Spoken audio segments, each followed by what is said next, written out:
যে কাজগুলো হচ্ছে বা যে কাজগুলো সেটার আমি একটা আউটলাইন আপনাদেরকে দিচ্ছি। সেটা হচ্ছে যে 9 এবং 10 এর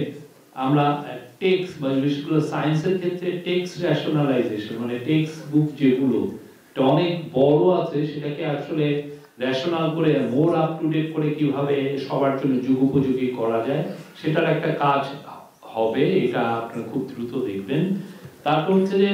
ইউনিভার্সিটি গ্রান্টস কমিশন ছিল, তো আমরা ইউনিভার্সিটি গ্রান্টস কমিশনের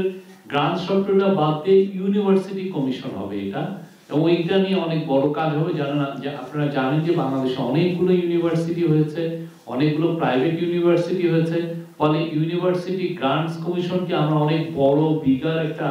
সংস্থা হিসেবে যাতে টার্সিয়ারি যত এডুকেশন আছে সেটাকে জানে তারা আরো মানে তার মানটা যাতে ধরে রাখার জন্য যত কাজ করা যায় সেই কাজগুলো যেন করতে পারেন, এটাকে খুবই যুগোপযোগী করা, এটাকে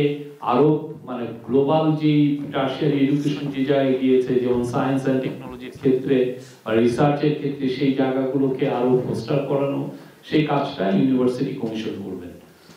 তারপরে আমরা টেকনিক্যাল এবং ভোকেশনাল এডুকেশনের ক্ষেত্রে আমরা আপগ্রেড করতে চাচ্ছি। আপনারা যেগুলো আছে সেটা কতটা যুগোপযোগী সেটা নিয়ে কোশ্চেন আছে। দেখা যায় যে টেকনোলজি এমন জায়গায় চলে গেছে অথচ টেকনিক্যাল এবং ভোকেশনাল এডুকেশনটা অনেক পিছিয়ে আছে। মানে আপনি এমন কিছু যেমন ধরেন মোবাইল ফোনের ক্ষেত্রে আপনি যে গত 15 বছর আগে মোবাইল ফোন হয়তো স্মার্টফোন সেভাবে ছিল না, তো এই যে চেঞ্জ গুলো হচ্ছে সেটার জন্য আর কি ভোকেশনাল আর টেকনিক্যাল এডুকেশন এক ধরনের বিগ আপগ্রেড হবে। বেসরকারি স্কুল ও কলেজের যে অনলাইন টিচারদের যে এডুকেশন আপনারা জানেন তারা যে খুব বেশি ট্রেনিংটা পান সেটা তেমন একটা হয় না। বাংলাদেশে প্রচুর বেসরকারি স্কুল কলেজ আছেন, অনেক ক্ষেত্রে সেভাবে মানে টিচার্স ট্রেনিং একটা খুব বড় সাবজেক্ট বাইরে। আপনি আপনার স্টুডেন্টদের মান উন্নয়ন করতে হলে আপনার টিচার্সদেরও মানটা আপনার সেই লেভেলে নিতে হয়, কিন্তু সেই ক্ষেত্রে দেখা যায় যে সরকারি টিচাররা যতটুকু ট্রেনিং এর সুযোগ পান সেই সুযোগটা হয়তো বেসরকারি টিচাররা পান না। তো সেই জায়গাটাও আমাদের একটা আমরা এটা নিয়ে একটু ভালো কাজ করার একটা প্ল্যান আছে এবং সেই নিয়ে উদ্যোগটা হচ্ছে। আরেকটা হচ্ছে যে আপনার আইসিটি, আপনি জানেন যে 9, 10 বা স্কুল পর্যায়ে বা কলেজ পর্যায়ে যে আইসিটি যে সাবজেক্টটা সেটাকে আসলে অতটা আমরা আপগ্রেড হয়নি, যে যত যেভাবে পুরো গ্লোবালি এটা আইসিটি এডুকেশন যে জায়গায় চলে গেছে, আপনি কোডিং এর শিক্ষা বলেন বলেন, আমরা অনেক শুনি যে আমরা কোডিং ইন্ট্রোডিউস করব এই করব, কিন্তু আসলে আপনি যদি আইসিটি এডুকেশনটা সেইভাবে যদি আপগ্রেড না করেন সেটা অনেক ক্ষেত্রেই তাহলে আমি মানে কোয়ালিটি আমার মানে টেকনিক্যাল এডুকেশনের নো হাউ যারা ছেলে মেয়ে আমরা পাবো না। তো সেই জন্য